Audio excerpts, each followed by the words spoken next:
मैं हूँ डिम्पल और आप सुन रहे हैं माई लिटिल वाइफी। आइए जानते हैं इस कहानी के बारे में।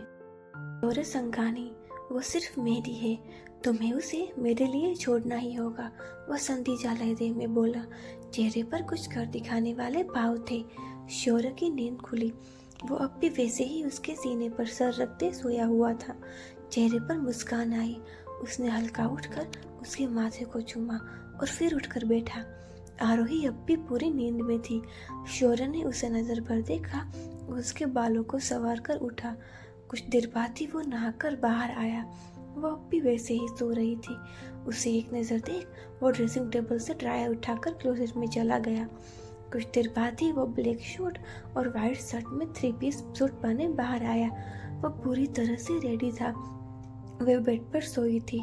शौर्य अब बेड के पास गया और झुककर उसके माथे को चूम उसके गालों को सहलाकर बाहर निकल गया। उसकी बहुत इम्पोर्टेंट मीटिंग थी आज, तो वो जल्दी ही निकलना था। आरोही अब उठी। वो कमरे में नजर नहीं आया।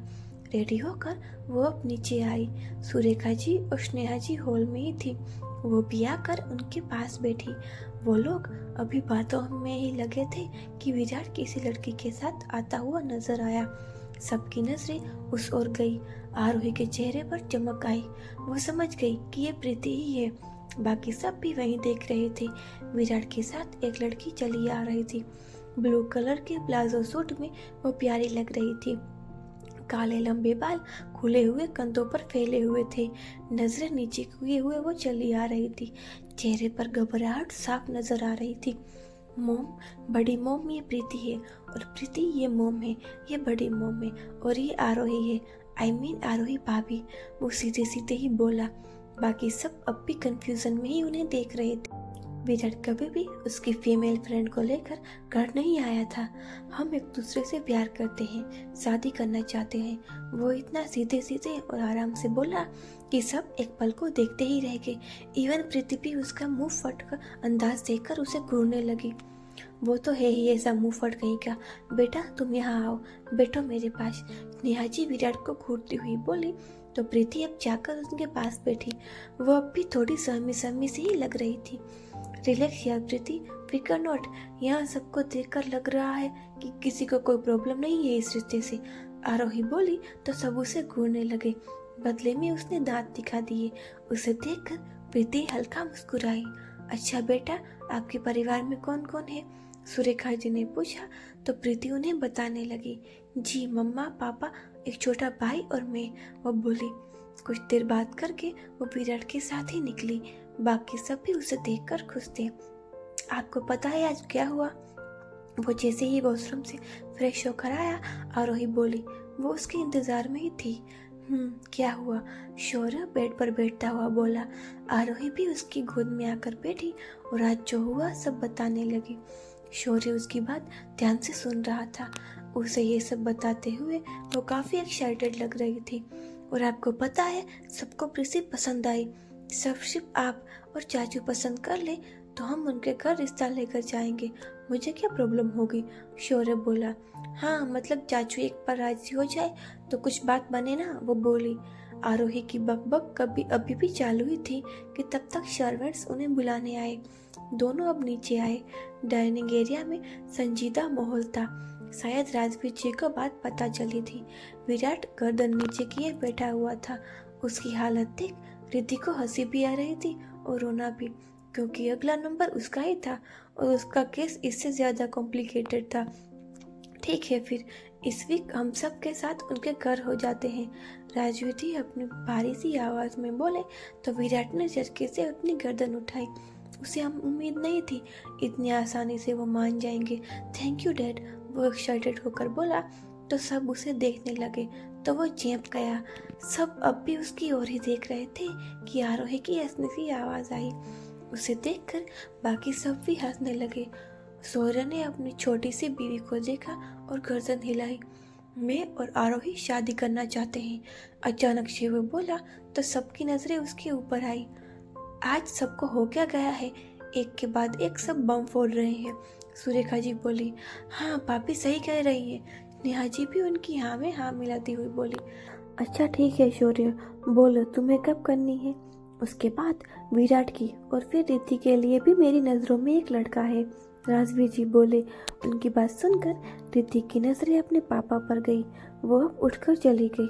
उसके पीछे विराट भी जाने को हुआ कि राजवीर जी बोले, डिनर कर लो पहले। उनके बोलने पर वो पास वापस बैठ गया।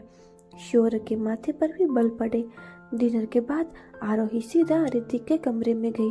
वो बेड पर पेट के बल उल्टी लेटी हुई थी। वो जाकर उसके पास बैठी। रिद्धि यार, तू टेंशन क्यों ले रही है, सब ठीक होगा, वो उसको समझाते हुए बोली। लेकिन रिद्धि ने कुछ जवाब नहीं दिया। उसने अब उसके कंधे पर हाथ रखा। रिद्धि अब उसकी ओर देखा। पूरा चेहरा आंसुओं से भीगा हुआ था। उसे ऐसे देखकर आरोही का दिल पसीज गया। उसने अब आगे बढ़कर उसे सीने से लगाया। आरू यार, मेरे साथ ही क्यों हो रहा है, वो सिसकती हुई बोली। उसे ऐसे रोता देख आरोही की आंखों में भी नमी आई।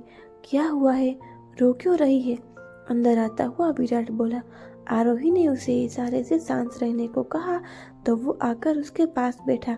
ऐसे रोने से कुछ नहीं होगा, पता क्या हो गया, वो बोला और उसके सर पे हाथ रखा। रिद्धि अब आकर उसके सीने से लग गई। भाई, कोई नहीं समझ रहा है, आपको किसी ने कुछ नहीं कहा और मेरी बात आते ही सबको प्रॉब्लम होती है, वो वैसे ही रोती हुई बोली। तो आरोही ने अब पूरी बात बताई। सब सुनकर उसके चेहरे पे कुछ सीरियस भाव आए। लेकिन रिद्धि, उसके और हमारे फैमिली बैकग्राउंड में बहुत फर्क है बेटा, तू एडजस्ट कर पाएगी, वो उसे समझाने वाले लहजे में भी बोला। पैसा ही सब कुछ होता है क्या, वो उससे अलग होते हुए बोली। पैसा सब कुछ नहीं, लेकिन बहुत कुछ जरूर होता है बच्चा, अंदर आता हुआ शौर्य बोला। तो सबकी नजरें उस पर आई। वो संजीदा लहजे में ही बोल रहा था। जिंदगी के इतने सालों में वो इतना तो जरूर देख चुका था। उसे देखकर रिद्धि ने अपनी गर्दन झुकाई। शौर्य ने विराट को इशारा किया तो वो उठा। शौर्य अब उसके पास जाकर बैठा। इधर देखो, नजरें झुकाने वाली कोई बात नहीं है, शौर्य ने कहा। तो उसने भरी आंखों से देखा। शौर्य ने उसे अपने सीने से लगाया। रोने वाली भी कोई बात नहीं है, चीजें बात करके सोल्व हो सकती है ना, वो नरम लहजे में बोला। तो उसका रोना बढ़ गया। शौर्य ने उसकी पीठ पर हाथ फेरते हुए कहा, बस, पता है ना तुम्हें रोते नहीं देख सकता। रिद्धि ने अब हाँ में अपनी गर्दन हिलाई और अपने आंसू पोंछे। अच्छा, मैं मिलता हूँ एक बार दलजीत से, वो उसके आंसू पोंछते हुए बोला। तो रिद्धि ने उसे देखा। भाई, वह बहुत अच्छा है सच में, वो जल्दी जल्दी से बोली। तो शौर्य मुस्कुराया। अब रोने की जरूरत नहीं है, वह बोला। तो रिद्धि ने जल्दी से हाँ में गर्दन हिलाई और फिर उसके सीने से लग गई। शौर्य ने हल्के से अपने होठ उसके माथे पर रख दिए। कुछ देर बाद शौर्य और आरोही अपने कमरे में आए। अंदर आकर शौर्य ने जैसे ही दरवाजा बंद कर लिया, आरोही ने उसके नजदीक आकर उसके गालों पर अपने होठों से छू लिया। बहुत अच्छे हैं आप, आई लव यू, वो बोली और उसकी गर्दन में अपने बाहें रख उसके सीने से लग गई। शौर्य ने भी उसके कमर से थामा तो आरोही ने पैर उसके कमर के इर्द गिर्द लपेट लिए। शौर्य उसे लेकर बेड पर आया और खुद भी उसके पास ही लेट गया। आप मिलिए, दल्ला सच में बहुत अच्छा है, और आंटी जी वो तो बहुत प्यारी है, रिद्धि सच में खुश रहेगी, आरोही जल्दी से बोली। तो शौर्य ने आंखें छोटी करके उसे घूर कर बोला, देखते हैं कुछ ज्यादा ही तरफदारी नहीं हो रही है दोस्त की, वो बोला। तो आरोही के चेहरे पर मुस्कान आई। वो अपना पैर उसकी कमर पर चटाती हुई बोली, क्यों, आपको जलन हो रही है क्या। अथर्व अपने रूम में था। सामने प्रोजेक्टर पर आरोही की तस्वीर फ्लैश हो रही थी। जल्दी ही मैं तुम्हें अपना बना लूंगा, बोलकर उसने अपने हाथ में पकड़े वाइन के ग्लास में से एक सिप लिया। दलजीत और शौर्य आमने सामने बैठे हुए थे। इस वक्त वो कैफे में थे। क्या सोचा है फ्यूचर के बारे में, शौर्य ने सवाल किया। बस एक स्टार्टअप शुरू किया है, अच्छा चल रहा है, और सोशल मीडिया पर भी आई एम डूइंग गुड, वहाँ से भी अच्छी खासी इनकम हो जाती है। उसने भी पूरे कॉन्फिडेंस से जवाब दिया। कुछ देर और बात की इस बारे में, और अगर तुम्हारी मम को ये रिश्ता मंजूर न हुआ तो, अचानक से शौर्य बोला। तो दलजीत के चेहरे पर मुस्कान आई।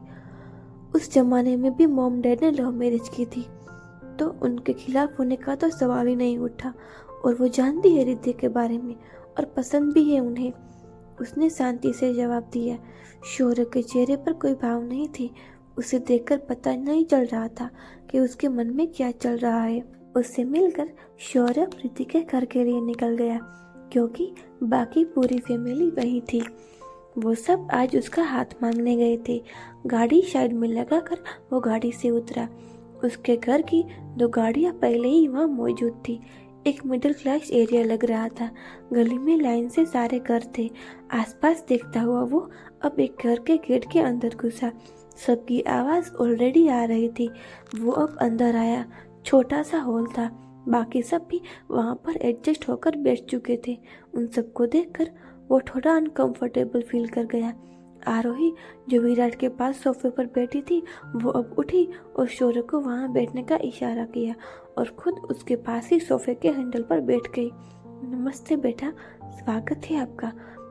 प्रीति के पिता मोहन जी बोले तो उसने बस गर्दन हिला दी। कुछ देर में ही प्रीति आई, अपने हाथ में चाय की ट्रे लिए। हमारे विराट बाबू तो उसे घूरने ही लग गए। प्रीति ने अब सबको चाय दी। विराट के पास आकर वो ठहरी। उसने भी एक कप उठा लिया। नजरें एकटक उस पर ही थी। वो अब आगे बढ़कर शौर्य के सामने आई। शौर्य, जो चाय नहीं पीता था, वो कुछ पल तक ठहरा। आरोही उसे देखकर मुस्कुराई और कप लेती हुई बोली, ये चाय नहीं पीते हैं, सिर्फ कड़वी कॉफी पीते हैं। कड़वे करेले है ना? वो धीमे से ही बोली थी, जिसे प्रीति और शौर्य ने ही सुना था। शौर्य ने अब उसे घूरा तो उसने अपने दांत दिखा दिए। कुछ देर बाद ही सब घर के लिए निकले। आरोही अब शौर्य के साथ थी। सब अब उनसे विदा लेकर निकले। सबको इस रिश्ते से कोई दिक्कत नहीं थी। शौर्य का दान सामने ही था। आरोही की नजरें उस पर ही थी। घर जाने की जगह जब उसने दूसरी ओर गाड़ी मोड़ी तो आरोही बोली, हम कहाँ जा रहे हैं?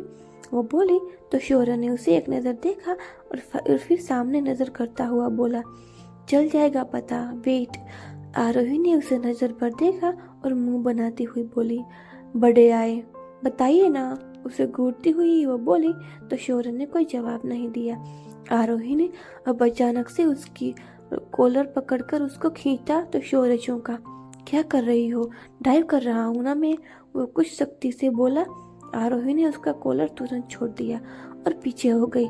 वो अब खिड़की से बाहर देखने लगी। कुछ देर बाद ही शौर्य ने एक जगह पर आकर गाड़ी रोकी। शहर से बाहर आ चुके थे वो। उसने आरोही को एक नजर देखा। वो उसे नहीं देख रही थी। वो अब उतरा और उसकी साइड आकर दरवाजा खोला। आरोही ने एक नजर उसे देखा और मुंह बनाते हुए नजरें फैली। शौर्य ने झुककर उसकी सीट बेल्ट निकाली। नजरें अब भी आरोही पर थी। आगे बढ़कर उसने उसके होठों पर किस किया तो आरोही की नजरें उस पर आई। उसे देखकर वह मुस्कुराया और उसे झट से बाहों में उठा लिया। अगर आपको ये कहानी पसंद आ रही है तो चैनल को लाइक, शेयर और सब्सक्राइब ज़रूर करिएगा। और जो लोग रेगुलर ये कहानी पढ़ रहे हैं, प्लीज़ चैनल को सब्सक्राइब करिए।